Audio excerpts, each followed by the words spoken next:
আল্লাহ বলছেন ফা ইন্না মাআল উসরি ইউসরা, ইন্না মাআল উসরি ইউসরা। সাধারণত এর অনুবাদ করা হয় কষ্টের সাথেই স্বস্তি আছে, নিঃসন্দেহে কষ্টের সাথেই স্বস্তি আছে। এই আয়াতের গড়পড়তা এটাই অনুবাদ। তবে সবার আগে কিভাবে ছোট ছোট সূরাগুলোকে কদর করতে হয় সে ব্যাপারে আমি কিছুটা আলোকপাত করতে চাই। আপনাদের অনেকেই এই সূরাটি মুখস্থ করেছেন। এটা ইসলামের খুবই সুন্দর একটা শিক্ষা এবং আমাদের জীবনের জন্য সুন্দর একটা শিক্ষা। আল কোরআনের কিছু কিছু ছোট সূরার মাঝে গভীরতম শিক্ষা লুকিয়ে আছে।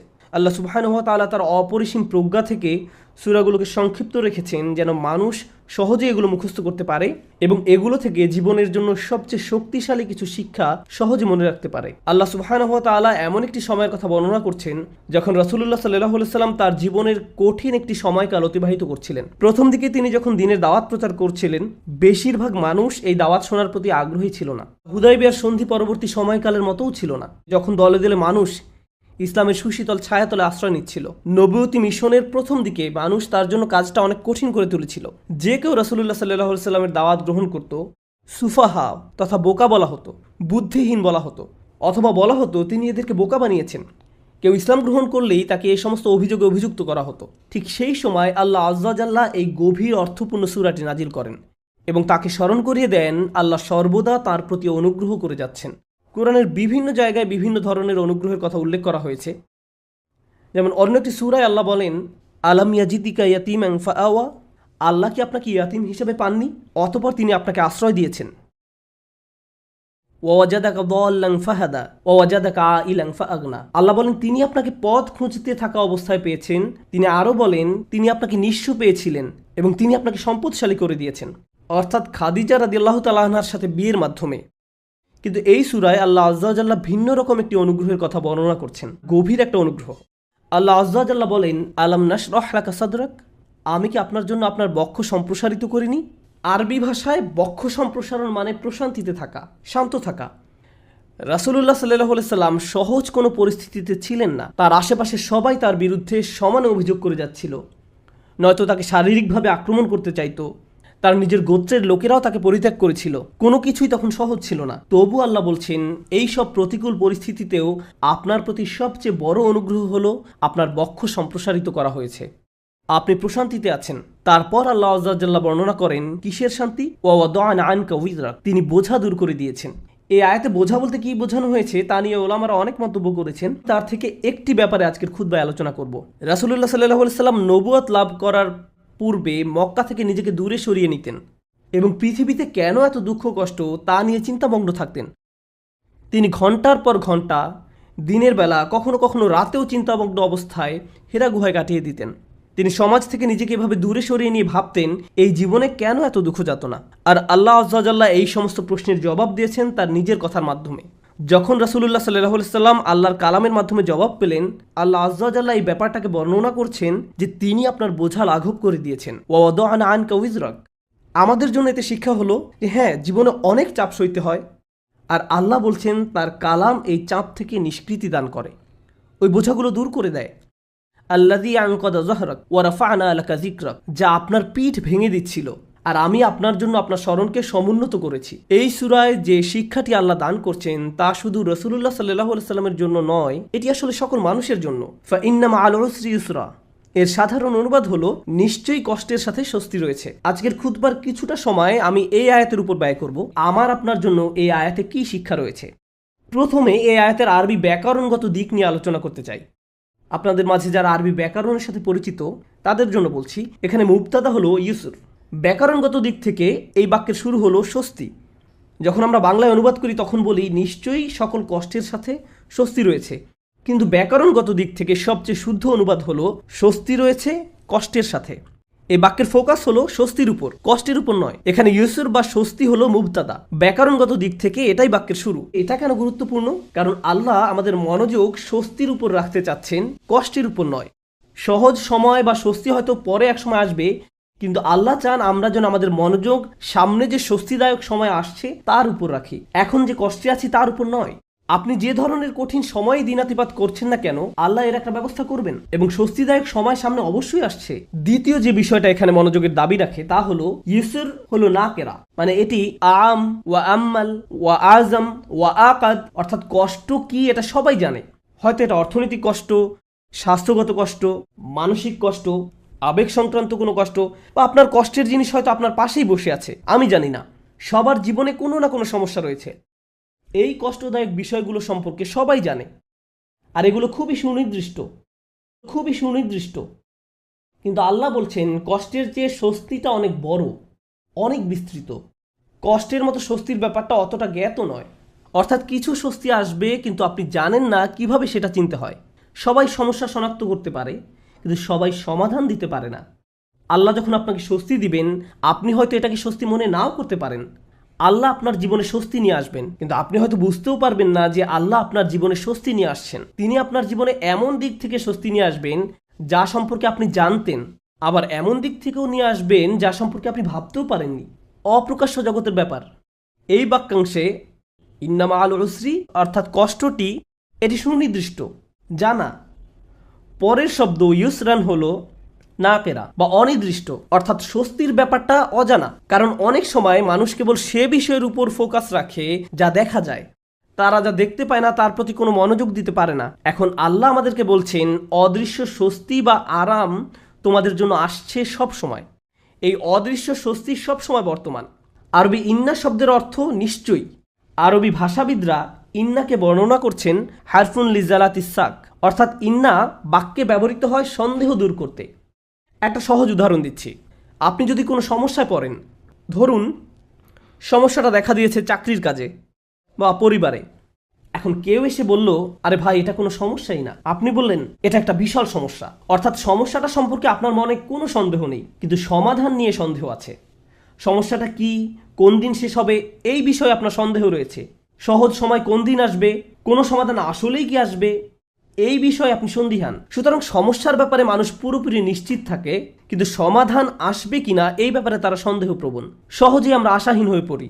আমরা চিন্তা করতে থাকি, ভাই এটা সব সময় এমন খারাপই থাকবে, কোনো দিন এই পরিস্থিতি উন্নতি হবে না। আমরা এভাবে নিজেদেরকে বলি। তো আমরা নেগেটিভের ব্যাপারে অনেক বেশি নিশ্চিত থাকি, কিন্তু পজিটিভের ব্যাপারে নিজের মনে কোনো নিশ্চয়তা থাকে না। ইন্না যে শব্দটি সন্দেহ দূর করে তা ব্যবহার করে আমাদের জানাচ্ছেন কোনো সন্দেহ নেই, স্বস্তি রয়েছে কষ্টের সাথে। স্বস্তির সাথে ব্যবহার করলেন, তিনি স্বস্তির উপর জোর দিলেন। যেন একজন মুমিন যখন এই আয়াত তেলাওয়াত করবে, সে মনে করবে আমার কষ্টের ব্যাপারে সন্দেহ থাকতে পারে, আমি সমস্যাটাকে যত বড় মনে করছি এটা আসলে ততটা বড় সমস্যা নয়, কিন্তু আল্লাহ যে স্বাচ্ছন্দ্য নিয়ে আসছেন সেটা অনেক বড় এবং নিঃসন্দেহে তা আসছে। এটা আমাদেরকে মন্দের ব্যাপারে সন্দেহ প্রবণ করে তোলে। মাঝে মাঝে কোনো কিছু হয়তো অনেক খারাপ মনে হতে পারে আমাদের মাথায়, আমাদের চিন্তায়, আমাদের অনুভূতিতে, কিন্তু বাস্তবে তা এত খারাপ নয়। কিছু মানুষ কোনো একটা সমস্যাকে তার চিন্তায় বড় থেকে বড়, আরও বড় করে তোলে, শেষে সেটা নিয়ন্ত্রণ হারিয়ে ফেলে। মাঝে মাঝে আশেপাশের মানুষের সাথে যদি সমস্যাটা নিয়ে কথা বলেন, তারা এটাকে ছোট করে দেখার পরিবর্তে আরও বড় করে তোলে। তখন সমস্যাটাকে তার আসল অবস্থার চেয়েও অনেক বিশাল মনে হয়।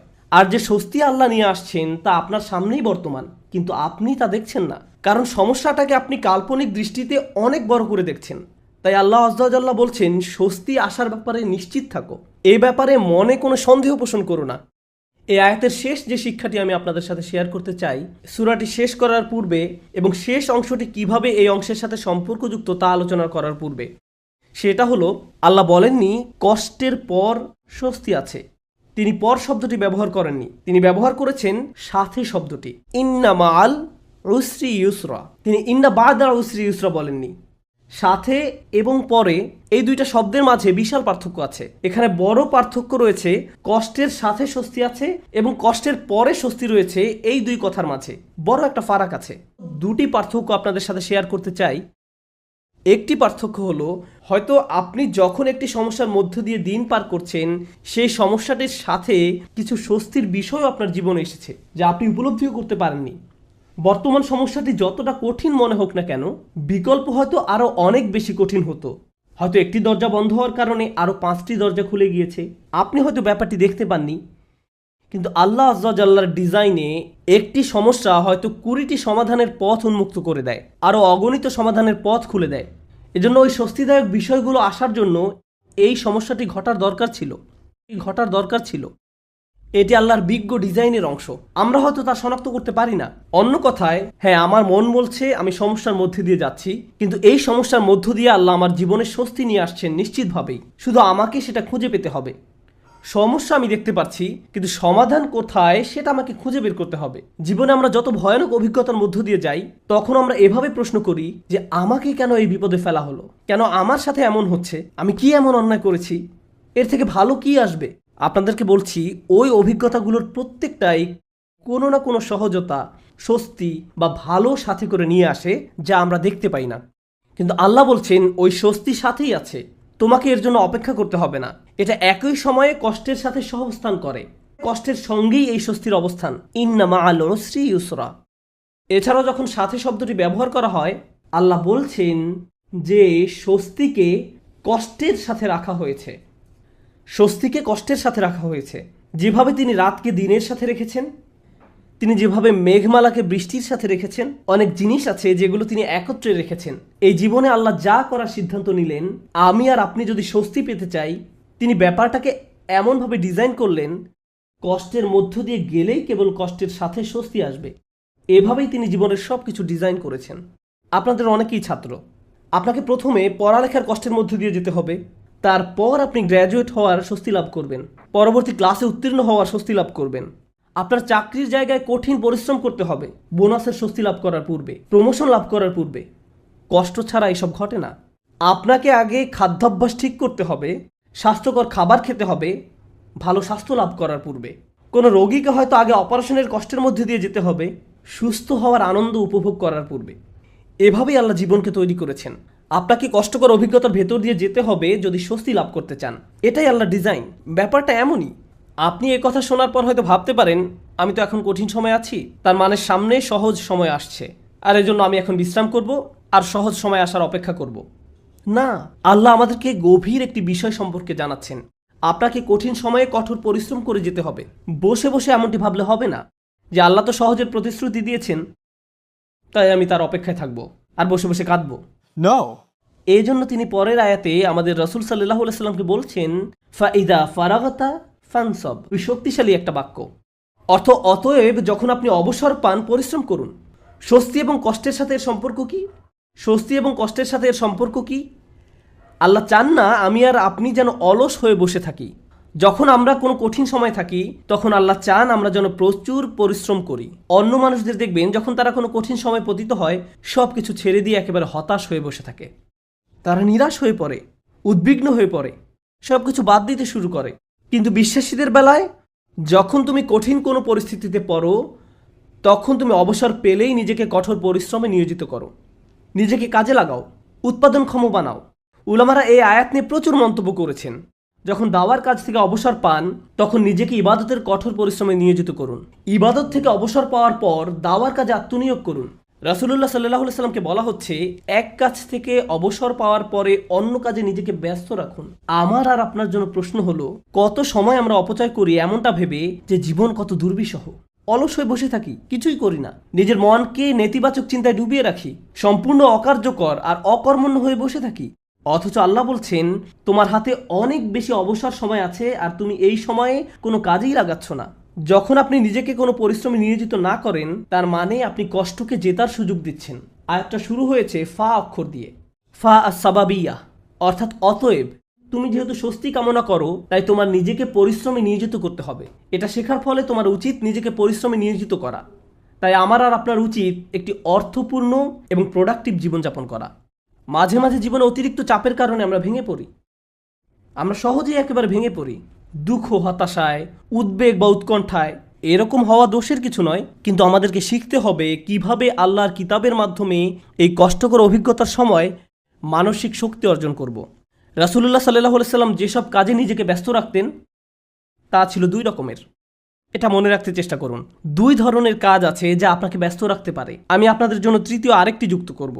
রাসূলুল্লাহ সাল্লাল্লাহু আলাইহি সাল্লাম হয় এমন কোনো কাজে নিজেকে ব্যস্ত রাখতেন যাতে আল্লাহকে খুশি করত, অথবা তিনি এমন কোনো কাজে ব্যস্ত থাকতেন যা আল্লাহর কোনো সৃষ্টির উপকার করত।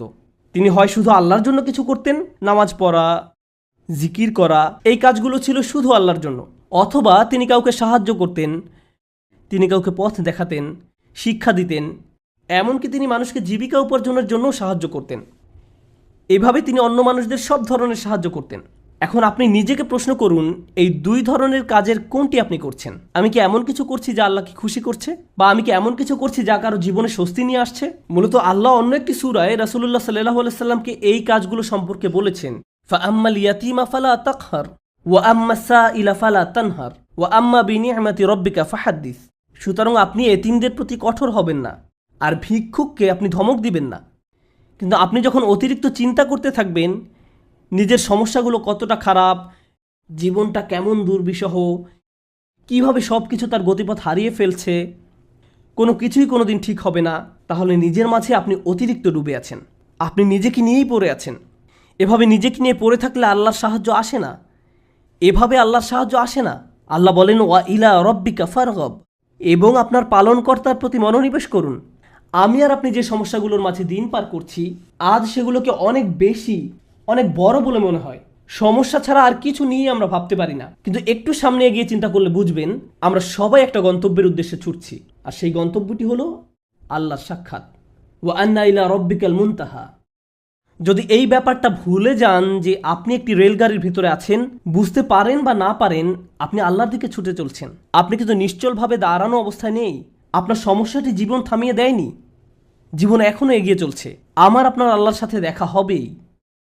আপনি যখন বুঝবেন আমি যাই করি না কেন এই ভ্রমণ থামানোর কোনো উপায় নেই, তখন আপনার পক্ষে নিজের গন্তব্যের প্রতি মনোনিবেশ করা অনেক সহজ হবে।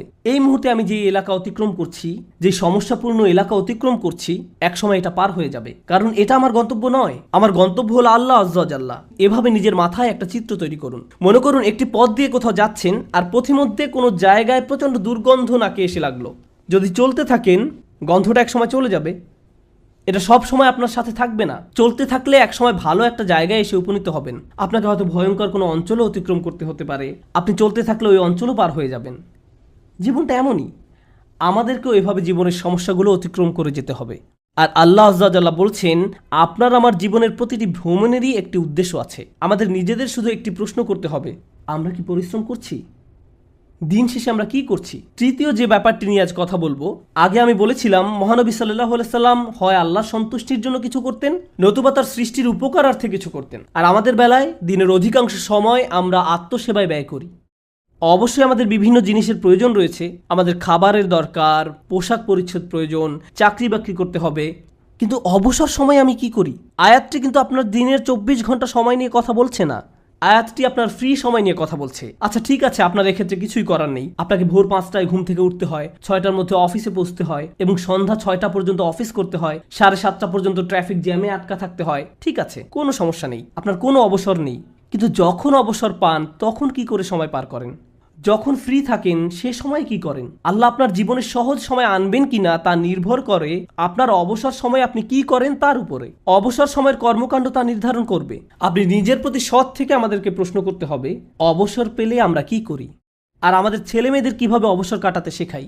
যখনই তারা একটু ফ্রি সময় পায় ভিডিও গেম খেলা শুরু করে, যখনই তারা একটু ফ্রি সময় পায় টিভি ছেড়ে দেয়। আমরা উপকারী কিছু করছি না, আমরা প্রোডাক্টিভ কিছু করছি না। একটু সময় পেলে আমরা স্বার্থপর বিনোদনে ব্যস্ত হয়ে পড়ি, স্বার্থপর ভোগবিলাসে যুক্ত হয়ে পড়ি। মাথার মধ্যে শুধু এই চিন্তাগুলো ঘুরপাক খেতে থাকে, দুপুরে কি খাবো, রাতে কি খাবো, কোন সিনেমাটা দেখবো, কিছু দেখতে চাও, কিছু খেলতে চাও। দিন রাত সারাক্ষণ শুধু বিনোদন, ভোগবিলাস আর অর্থহীন রঙ্গরসে ডুবে থাকা। আমাদের জীবন এমনই হয়ে গিয়েছে। কিভাবে এটা ফানসাব? এটা ফানসাব নয়। আল্লাহর এই নির্দেশে ফাইজা ফারাগতা ফানসাব। কোনো ব্যক্তি যদি এভাবে আমোদ প্রমোদের মাঝে নিজেকে হারিয়ে ফেলে তখন কি হবে জানেন? এগুলো তার জীবনকে আরো কঠিন করে তুলবে। আমি বলছি না আপনি কোনো কিছু খেলতে পারবেন না বা কোনো ধরনের বিনোদন করতে পারবেন না। আমি জানি এটা গ্রীষ্মের সময়, স্কুল ছুটির কারণে বাচ্চারা এখন খেলাধুলা করতে চায়, এটা ঠিক আছে। কিন্তু তাদেরকে একই সাথে শেখাতে হবে কিভাবে সময়ের উত্তম ব্যবহার করতে হয়। তারা এটা শিখতে পারবে না যদি তারা আপনার কাছ থেকে না শেখে।